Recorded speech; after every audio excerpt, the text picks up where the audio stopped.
Hello everyone and welcome to NFL Discussion. I'm your host and NFL enthusiast Dougie Doug. In today's episode I'm going to be discussing Monday Night Football Week 13 of the 2023 NFL season. And this was a game featuring a backup quarterback for the Cincinnati Bengals, Jake Browning, making his second start versus Trevor Lawrence and the Jacksonville Jaguars. And well, unfortunately for the Jaguars, they came out of this game not only with a loss, but also potentially losing their quarterback for a certain period of time to be determined. And with that, we'll go ahead and get right into the action, starting with the Cincinnati Bengals. And give a shout out to Jake Browning. He posted some elite numbers in a primetime upset aided by a stellar effort from Jamar Chase and a great scheme from his head coach, and just great play calling from his head coach and Zach Taylor. Those numbers for Browning were completed 32 of 37 passes for 354 yards and one touchdown, adding 22 yards and a touchdown on 2 carries. The Cincinnati offense started things out with a barrage of short passing, but gradually opened up their aerial offense as the night progressed. Things erupted when Browning hit a streak and Jamar Chase down the sideline of the team's first possession of the second half for a 76-yard score to give the Bengals their first lead of the game.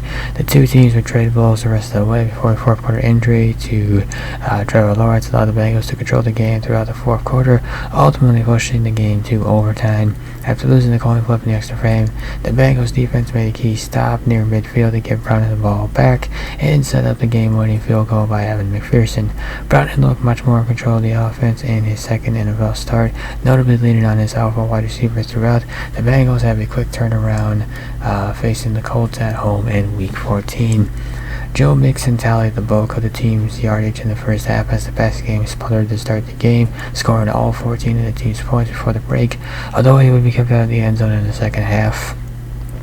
Mixon remained an integral piece of the offense throughout the final 3 quarters as the teams were pushed to overtime, notably making significant contributions through the air. He'll get a softer matchup on the ground against the Bengals and Colts in Week 14. So Mixon had 19 carries for 68 yards and a couple of touchdowns, adding 49 yards on 6 receptions. Jamar Chase caught 11 of 12 targets for 149 yards and a touchdown.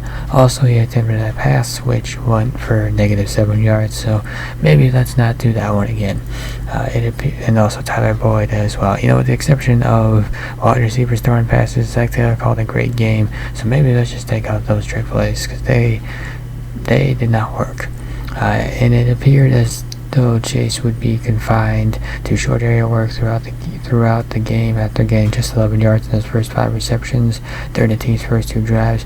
He added a 17-yard grab on the subsequent possession before burning the Jacksonville secondary down the sideline for a 76-yard score in the team's first possession in the second half.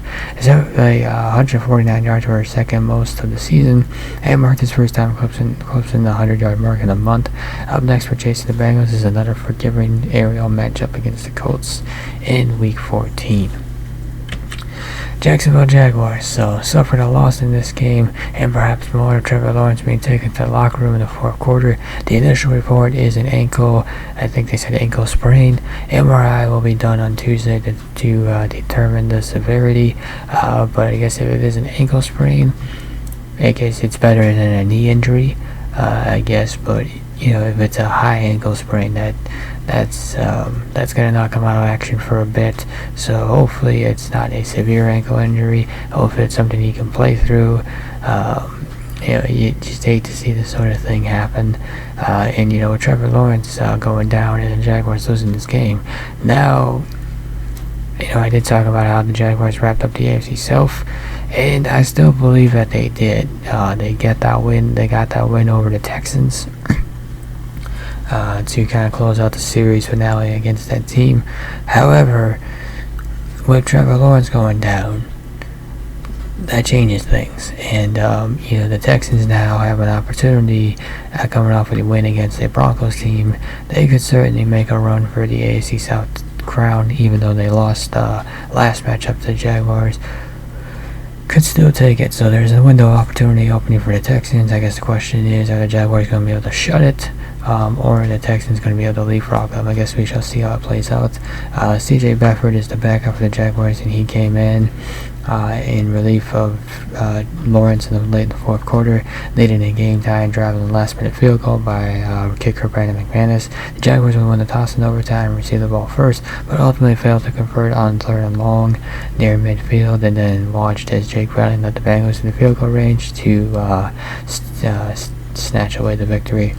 Bedford could be looking at a couple of starts for Jaguars down the stretch, depending on the severity of Lawrence's injury.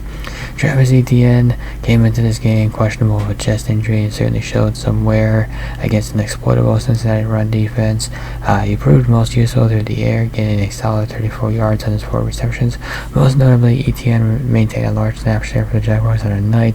They were forced to the air in a back-and-forth high-scoring affair. He'll face a difficult test against the vaunted Cleveland defense in Week 14. And Evan Ingram shed the monkey off his back by scoring for 22 yards out in the second quarter, marking his first touchdown of the season. In the process, he would remain heavily involved in the offense throughout, leading the team and receiving after Christian Kirk departed after just one offensive play of a groin injury. Evans gets a difficult matchup against the Browns in Week 14. So yeah, I guess that's another injury too for the Jaguars too, is Christian Kirk with a groin injury. Will he be able to, how long is he going to be out? Granted, his loss certainly hurts, but they have people to replace the production. Granted, Calvin Ridley had a quiet game, so certainly if Kirk is absent, then he's going to need to step up. Evan Ingram certainly stepped up in this game, scoring a touchdown. Zay Jones also stepped up as well. And then there's another guy, Washington, I think was his name. Was it Parker Washington? I should have done research on this one. That's on me. But there was a rookie wide receiver, I think his last name was Washington.